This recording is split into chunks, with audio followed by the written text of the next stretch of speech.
Hiya people, so today's mental health awareness video is common mental health misconceptions. This is a big one. So I'll be talking about a lot of things that people think that are incorrect about mental health, explaining a little bit more behind the truth of them, and hopefully it'll help someone or however many people to understand better. That's the whole game of the whole goal of all this. So let's crack on. So the big one is that you can snap out of depression. If anyone could just snap out of depression, no one would be ill, no one would suffer, no one would be in pain. If you saw someone with a broken leg, would you tell them to just get up and walk? You know, just get up, just walk, it's fine. You know, you can see that they're in pain, that they can't do that thing. It's the same with mental health. The only issue is you can't see it, sadly. People with depression or any other mental health issue are fighting a constant and daily battle just to stay alive in some cases, just to get through to the next day, to get through to the next day, to get through to the next day, to be there for the kids, to be there for the pets, to be there for the friends, even though they don't want to be there for themselves. It's a hard thing when you're depressed to know what to cling on to know what to do, to know even who you are. Depression is like a dementor from Harry Potter. It sucks out all that is good, all that hope, all that joy, all that peace out of you, and it leaves you a shell. You might be numb, you might be angry, you might be sad. Depression isn't just feeling low. There's a lot more that comes with it. Okay, so another one is that if you have depression, you are just lazy or idle. This is a big one. I know a lot of people have said to me, well, just get a job, you'll be fine. You know, it'll keep you busy, you'll be happy. Or go out more, do this, do that. If I could do it, I'd be doing it. And I know a lot of other people who've had the same experience as me say the same. It's not that they don't want to do those things. It's that mentally they can't. Not physically unable, they can walk, they can talk, they can move. But mentally, they have an inability to do that thing, whether it's go to work and hold down a 9-to-5 job because they can't focus and they can't concentrate and they can't be around people because of their anxiety, and they find it too hard to get out of bed in the morning because they feel that bad about having to be existing in that day that they'd much rather just lie there in bed and pretend it's not happening. I know personally when I wake up in the morning, I keep my eyes shut as long as I can. If my eyes are shut, I'm not part of the world. If my eyes are shut, I don't exist. I can stay where I am. I don't have to have awareness. I don't have to have consciousness. I don't have to engage in the world. And actually I would say depression is not the opposite of lazy. It takes a lot of energy to fight. You might not be going running every day and going to the gym, lifting weights every day, anything like that, but you are fighting every day. You are fighting a battle in your own head just to keep your old way of life and to keep your family and your friends happy with you and to keep yourself alive, to keep your old way of life alive. That's really hard. Okay, so another is that mental illness is weakness. Again, I'm going to say what I just said a minute ago, which is that fighting mental health isn't weakness. That takes more strength than I know a simple job does. Not even a simple job, any job. Fighting to stay alive, in my mind, is harder than working in an office. I would much rather be able to go to work every day, come home, have tea, watch a bit of telly, chill with my friends, go to bed and do that again. I'd much rather that life than be sat alone in the flat most of the day, crying, self-harming, wanting to kill myself, thinking that no one loves me, no one needs me, that people would be better off without me. And I know a lot of people are in the same situation. It becomes very isolating, but that certainly does not make you weak. Mental health takes a lot of strength to fight. Opening up takes a lot of strength. Admitting you're struggling takes a lot of strength. Showing pain to others also takes strength. And admitting that to others that you have a mental health problem takes a lot of bravery and should be encouraged. People shouldn't feel like they have to hide the fact that they struggle, that they're in pain. And yet they do because of misconceptions like these. Okay, next point. That mental strength equals mental health. Basically the last point, but just a different way of wording it. So mental strength isn't the same as your mental health. Mental strength could be someone who is very mentally ill but very strong mentally, or someone who is very well mentally but also very weak mentally. And by weak or strong, I mean kind of how they handle things, how they cope with day-to-day life, how they cope with challenges, their emotional intelligence, their emotional abilities, things like that. Okay, so another one is that people with mental health, and especially schizophrenics, are violent or aggressive or a risk to other people. I think it's something like in America 7.5% of all crimes. So that's 92.5% of all crimes are not done by people with mental health issues in America. 7.5% are. That's not a right lot. That certainly isn't a trend of people with schizophrenia or mental health issues doing crimes. Yes, people with mental health can get aggressive, they can get angry. The chances of them being actually violent are very slim. I know personally I've been aggressive violent once in my life. And that was when I was unwell, admittedly. But if you think about how I've been ill for 12 years and I've had one incident in that entire time of psychosis, borderline schizophrenia symptoms, PTSD, depression, anxiety, all sorts. And most of my violence has been against myself. I don't want to hurt anyone else. I don't want to cause pain to other people because I'm hurting. That doesn't make sense. I don't want to cause pain to anyone else. And I know a lot of people, in fact everyone I know with mental health issues feels the same. They'd rather cut themselves or hurt themselves in another way rather than go and hurt someone else. And I'm not saying that's why people cut. I'm not saying people cut, oh, I'm going to go hurt that person. Actually, no, I'll cut myself. But it's the feelings that surround that. The anger that comes with wanting to hurt someone can then be taken out on yourself. Or the anger that comes from someone saying something hurtful to you could then be, you then punish yourself for that thing. I've been in hospitals a lot of my life. I've seen very few violent incidents, thankfully. I've never been on a secure unit, which I guess will probably have more. That's the nature of the buildings. But it's a small minority of people with mental health that are violent, a very small minority. Another misconception is that children and young people don't get ill, they're just going through a phase, or they'll grow out of it. This is a big one. When I was 13, I was taken to the doctors, maybe when I was 14, just gone 14, and a lot of people said to me, oh, it's just a phase, you'll be fine in 6 months, it's just puberty, you know, you'll get through it. And here we are 12, 13 years later, and I'm in a mental health hospital section still. And my life's improved in a lot of ways, please don't get me wrong, you can get better.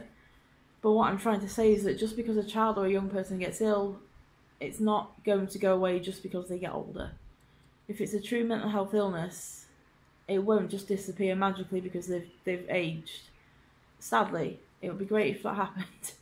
70% of all mental health issues start before the age of 18. So that just shows how many children and adolescents and teenagers are suffering with this. And sadly, very few of them get support for it because it's seen as just acting out, or whatever they're doing is just being a rebel. Just leave them to it. They're just being a teenage rebel. They're fighting against authority or their parents. If you know a child or a young person who is not eating, not sleeping, is crying a lot, is self-harming in certain ways, any way that you notice, even biting or hitting things, if their behaviour's changed in quite a noticeable way, check them out, ask them how they're doing. Don't be aggressive with it, don't be forceful, don't try and force them to tell you things. Just gently ask, how's everything going, are you doing alright, how's school, how are your friends? Try and find out if there's any issues there, and if you really are concerned, then please get them to a doctor. The sooner they get help, the faster they'll get well. I left it too long, and look where I am now. I think if I'd got help when it first started for what I actually needed help for, I wouldn't be here right now in this situation. Another one is that it's the parent's fault that a child gets ill. That's a big misconception, that if a child or a teenager gets ill, it's obviously the parent's fault. There are a lot of factors that go into having a mental health problem. So there's biology, there's environment, there's genetics, there's chemical imbalances, bullying, stress, pressure at school or work. They're all examples of causes of mental health issues, and there are so many more. Low self-worth, relationship issues with family or parents or friends, their boyfriend, their girlfriend, their sister, their brother, even their cousins. You know, anything can cause a mental health issue if it's stressful or it causes distress. because that mental health is caused and gives distress and stress. So if you can minimise that in someone's life, you're minimising their chances of a mental health issue, you're minimising their chances of getting ill, and that's something to take into consideration with a younger person who may be displaying signs of mental health.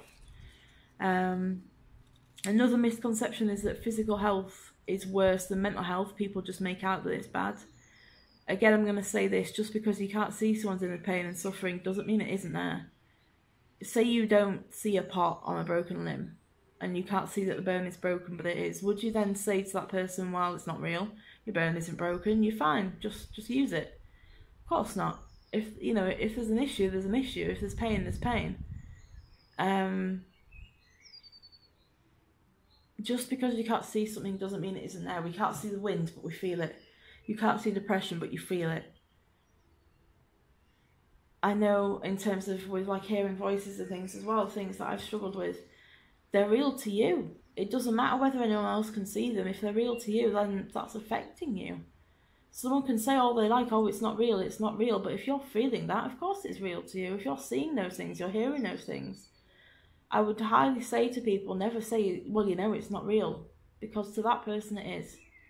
And you might not understand why they're depressed. You might look at their life and think, well, they've got money and they've got friends, they've got good school grades, or they've got a good career, they've got lots of money, they've got a nice house, a good car, family.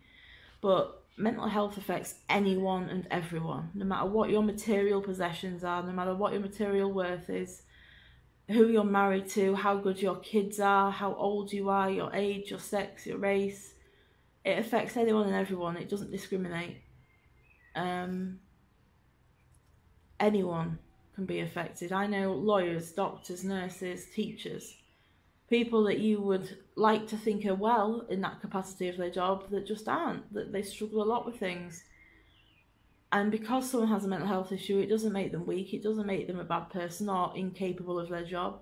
It just means that they struggle, that they might need more support, they might need some more understanding one day than another, because one day is harder than the next. Another misconception is that people can never recover from a mental health problem. Treatments are varied, and as varied as the diagnosis in some cases, and they may be slow, the waiting list may be long, but they can help. They can take a lot of time and they can cause a lot of pain in terms of talking therapies. You might have to go through, talk about things that you've buried for years, or that you've wanted to run away from, that you have been running away from. But sometimes the only way out is through. And this is something that I'm kind of figuring out for myself at the moment. As much as I hate it, I think it's true. If you don't go through what you need to go through, you're only going to stay on the other side of it, the side where you're trapped. It's like a door. If the door's locked and you have the key, but to open that door with the key means you get an electric shock, are you still going to open that door? Or are you going to say, no, the electric shock's too bad, I'm going to stay on this side, where you're trapped and you're in a vulnerable place and you're in pain, for as an example. It's terrifying, especially in terms of trauma, trying to talk about it, trying to get it out and process those memories. And I don't really have any advice on it because I don't want to be a hypocrite. But I guess all I can say is that the only way out is through. And that if you find someone you trust to talk to about these things, and you find someone that you think will help you, go for it. Find a counsellor, find a psychotherapist, find a psychologist. If you want to go to your GP, that's also great. They can maybe get you on some medication to help. There's things like antidepressants, antipsychotics, or even mood stabilisers. There's things they can give you called PRN. It's Latin, I don't know what it stands for, but it's like as needed medication. So you don't take it regularly every day, but you take it as needed, basically. So you could have that tablet once a month if you needed it once a month. Or if you have a particularly bad week, you could take it a couple of times a day every week, depending on the tablet. I would highly recommend going and getting help. I'd highly recommend going to a GP, a doctor, a psychologist. If you're in a crisis, either ring a helpline or go to A&E. A&E is a terrifying prospect, I'm aware, but if you're at a point where you're going to harm yourself, I would recommend going. All you have to do is go to the reception and explain that, you give your name, give your address, date of birth, and say, I'm struggling, I'm in a crisis, I need to speak to someone. That's all you have to say. They'll sit you down, you wait to be triaged, and then in private you can explain a little bit more to the nurse what's going on and why you need help. So some things that can help mental health, I want to kind of end on a positive note, is medication, counselling, diet, exercise, a good support network of friends, family, working colleagues, people at your church, people at your dance class, anything, you know, people that you trust and care about and that also care about you. Protective factors is something they call it, which is like people you would want to fight to stay alive for, things that keep you safe. That's something worth looking for. And maybe making a list of those protective factors and keeping it somewhere in a purse or on your wall in your bedroom so that you can see the reasons why you're fighting. It could be a dream that you have one day to go to Italy and live in Italy for a year. Or it could be anything on your bucket list, for example, or people, or events that you want to see, places you want to go. Keep in mind the things that matter to you and the things that really keep you wanting to fight, to be alive, to do those things. And lastly, I'm going to end on a very short bit of how to fight stigma. So number one is educate and talk to people that are stigmatising you. Try to explain your mental health. If they're not in the place to understand it or they're not willing to understand it, then leave it. Don't force it. So then we're going to put you in a position where you're going to be hurt, and that isn't what I want. But if you have a diagnosis of, say, depression or anxiety, print something off about the symptoms or how it affects people. You could show it to your teachers, you could show it to your parents. I'm sure your doctors could maybe help you with things like that. You could make a list of how it affects you. There's lots of ways that you can try and share and educate people. You can link them to videos like this. There's lots of websites online like Mind. The NHS page in the UK has a lot on mental health. There's a lot of websites out there, Samaritans, Crisis Call if you need helplines. I'm going to link some in the description of this video. And all I can say is that if you are in a crisis, please get help. Don't leave it until it's too late. Another way to fight stigma is to get involved in your treatment. So if you feel your workers aren't listening to you, stand up for yourself. It's not easy, and what I used to do was write down on a piece of paper what I wanted to say and I'd hand it to them. I couldn't physically get the words out, but I think if you can write it down, even in bullet points, the things that you want to get across, that can give them a starting point, and it gets out for you what you want to be heard.